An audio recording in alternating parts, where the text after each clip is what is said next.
नमस्कार दोस्तों, स्वागत है आपका हमारे YouTube चैनल क्यूरियस सेंटर पर। आज इस वीडियो में हम आपको मौर्य साम्राज्य के बारे में विस्तार से बताएंगे।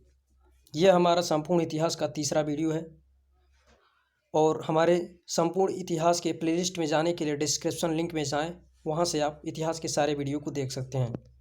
मैंने भारत के संपूर्ण इतिहास यानी प्राचीन, मध्यकालीन और आधुनिक भारत के इतिहास को विस्तार से बताया है, जिसमें आपको कॉम्पिटिटिव एग्ज़ाम देने में बहुत ही सफलता मिलेगी।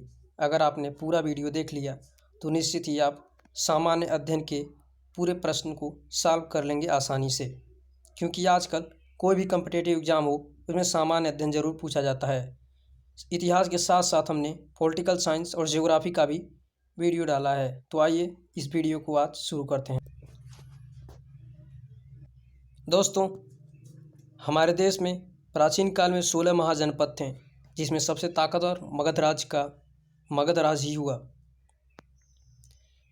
मगध के सबसे प्राचीन वंश के संस्थापक बृहद्रथ थे। इसकी राजधानी गिरिब्रिज यानी आज की पटना बाद में ट्रांसफ़र हुई। जरासंध बृहद्रथ का पुत्र था। अब आपको पूछा जा सकता है हर्यक वंश के संस्थापक कौन थे। दोस्तों, हर्यक वंश के संस्थापक बिंबिसार थे, जो 544 ईसा पूर्व में गद्दी पर बैठे। यह बौद्ध ग्रंथ के मानने वाले थे। अब बिंदुसार ने बृहद्रथ को हराकर अंग राज्य में मगध को मिला लिया।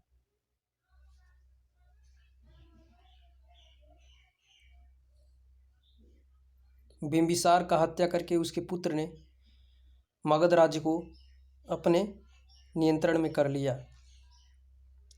अब उसके बाद उदयन ने अजातशत्रु की हत्या करके मगध राज्य को अपने नियंत्रण में किया। ये उदयन जो था अजातशत्रु का पुत्र था। फिर उसके बाद नागदशक ने उदयन का पुत्र नागदशक था, जिसने हर्यक वंश के अंतिम शासक उदयन को हराकर नाग वंश का स्थापना किया। नागदशक के पुत्र शिशुनाग ने राजधानी को पाटलिपुत्र स्थानांतरित किया। शिशुनाग नाग वंश का अंतिम राजा नंदीवर्धन था। उसके बाद नंद वंश आया, जिसका संस्थापक महापद्म नंद हुआ। दोस्तों, ये भी इम्पोर्टेंट है, नंद वंश का संस्थापक महापद्म नंद हुआ।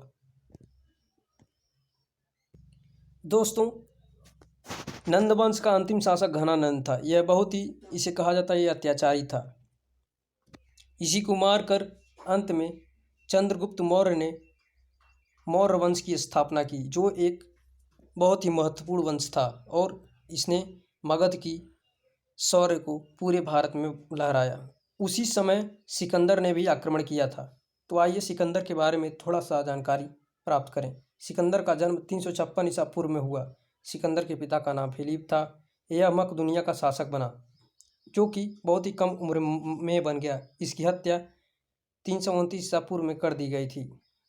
सिकंदर अरस्तु का शिष्य था। सिकंदर ने भारत विजय अभियान 326 ईसा पूर्व प्रारंभ की। दोस्तों, सबसे इम्पोर्टेंट पॉइंट यही है, सिकंदर ने भारत विजय की शुरुआत कब की।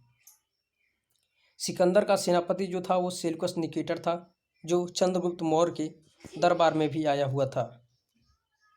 सिकंदर की मृत्यु दोस्तों 323 ईसा पूर्व में हुआ, जो 33 वर्ष की अवस्था में ही हो गई थी। सिकंदर का जल सेनापति निर्याकस था। सिकंदर की सेना ने ब्यास नदी को पार करने से इनकार कर दिया था। यह भी इम्पोर्टेंट पॉइंट है। अब आइए मौर्य साम्राज्य के बारे में पढ़ें। दोस्तों, मौर्य साम्राज्य का संस्थापक जो था वो था चंद्रगुप्त मौर्य। मौर्य वंश का जन्म 545 ईसा पूर्व में हुआ। घनानंद को हराने में चाणक्य ने चंद्रगुप्त मौर्य का मदद किया था। बाद में वे चंद्रगुप्त मौर्य का प्रधानमंत्री भी बने। चंद्रगुप्त मौर्य, इनका दो नाम और है, कौटिल्य और विष्णुगुप्त। इनकी एक प्रसिद्ध पुस्तक है अर्थशास्त्र, जो कि राजनीति से जुड़ी हुई है, लेकिन इसका नाम अर्थशास्त्र है। इससे आप भ्रमित मत होइएगा। चंद्रगुप्त जैन धर्म का अनुयायी था। इस अपना अंतिम समय कर्नाटक के श्रवणबेला गोला नामक स्थान पर बिताया। चंद्रगुप्त ने 305 में सेल्यूकस निकेटर को हराया। मेगास्थनीज सेल्यूकस निकेटर का राजदूत था जो चंद्रगुप्त मौर्य के दरबार में रहता था। मेगास्थनीज द्वारा लिखी पुस्तक का नाम इंडिका है। दोस्तों ये दोनों इंपॉर्टेंट पॉइंट है। चंद्रगुप्त मौर्य की मृत्यु श्रवण बेलगोला में उपवास के द्वारा हुई। चंद्रगुप्त मौर्य के बाद बिंदुसार मौर्य साम्राज्य के राजा बने। अब आइए बिंदुसार के बाद जाने। बिंदुसार के बाद अशोक गद्दी पर बैठे जो एक महान राजा हुए। इनका नाम इतिहास में सदा के लिए महान राजाओं में गिना जाता है।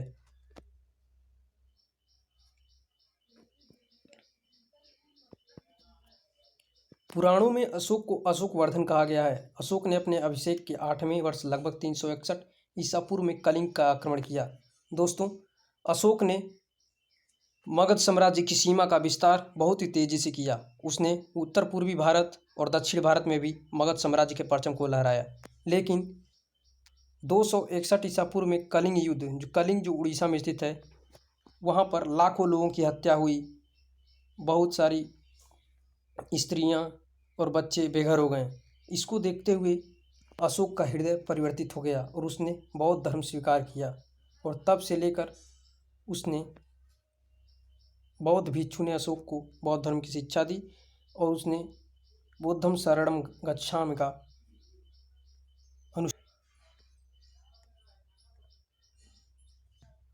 दोस्तों अशोक ने बौद्ध धर्म के प्रचार के लिए शिलालेखों और कई प्रचारकों को विदेशों में भी भेजा।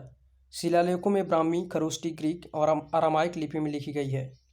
उत्तर भारत और पश्चिमी पाकिस्तान से इस भारत में ब्राह्मी लिपि का अभिलेख मिलता है। अभिलेखों के 3 भागों में बांटा जा सकता है: शिलालेख, स्तंभलेख, गुहालेख। दोस्तों शिलालेखों की खोज सर्वप्रथम 1750 में पार्टेडी फैंथेलर ने की थी। इसकी संख्या 14 है। दोस्तों स्तंभ लेखों की संख्या 7 है।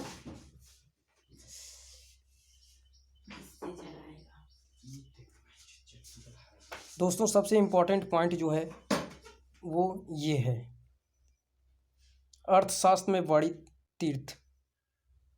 प्रधानमंत्री को मंत्री कहा गया, पुरोहित धर्म एवं दान विभाग प्रधान, सेनापति सैन्य विभाग का प्रधान, युवराज राजपूत, दैवारिक राजकीय राज्य रक्षक। ये इंपॉर्टेंट पॉइंट है। दोस्तों समाहर्ता आय का संकलन करता, ये भी इंपॉर्टेंट है। समाहर्ता आय का संकलन करता।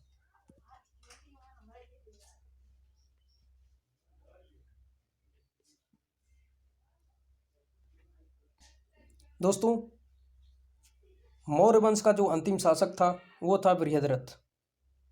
इसकी हत्या इसके सेनापति पुष्पमित्र शुंग ने की 185 ईसा पूर्व में कर दी और मगध में शुंग वंश की नींव डाली। तो दोस्तों मौर्य वंश का जो पतन का कारण था, दोस्तों उसके पतन का कारण आपको मैं बता दे रहा हूँ। पहला तो कारण ये था कि अशोक ने युद्ध नीति को त्याग दिया था। पहला कारण जो था, अशोक ने युद्ध नीति त्यागा था। और दूसरा जो इम्पोर्टेंट कारण वो ये है कि अशोक ने जब युद्ध नीति त्यागा तो उसके छोटे छोटे राज्य थे, उनके राजाओं ने विद्रोह कर दिया। उन्होंने समझ लिया कि अशोक अब हमसे युद्ध नहीं करेगा और हम अपने राज्य को स्वतंत्र करा सकते हैं। तो दूसरा पॉइंट आप ये लिख सकते हैं कि अशोक के जो छोटे छोटे राजाओं थे उनके अंदर लालच आ गई और वे अपने राज्य को स्वतंत्र कराने के लिए अशोक के राज्य से अलग होने की इच्छा रखने लगे। और साथ ही साथ अशोक के जो कर्मचारी थे उन्होंने अपना काम सही ढंग से नहीं किया। उनको पता था कि अब राजा हमें कठोर दंड नहीं देंगे, ये भी एक कारण है। लेकिन कुछ भी कहा जाए, अशोक जो था मौर्य वंश का सबसे महान शासक था। आपको पता होना चाहिए कि हमारा जो राष्ट्रीय चिन्ह है दोस्तों, राष्ट्रीय चिन्ह वो अशोक के स्तंभ से ही लिया गया है, जो कि एक इम्पॉर्टेंट बिंदु है। यहाँ से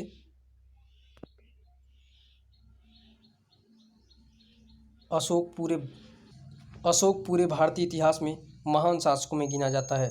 और उसके साथ चाणक्य को एक महान पंडित यानी बहुत ही बड़ा राजनीतिज्ञ के रूप में भी जाना जाता है।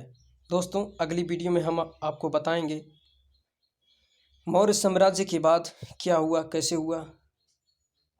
तो इस तरह आप अपने एग्ज़ाम की तैयारी हमारे वीडियोस कर सकते हैं, और डिस्क्रिप्शन लिंक में हमने अपने प्लेलिस्ट को डाल दिया है, आप वहां से प्लेलिस्ट में जा सकते हैं। तो दोस्तों, हमारे वीडियो को लाइक करें, शेयर करें और हमारे यूट्यूब चैनल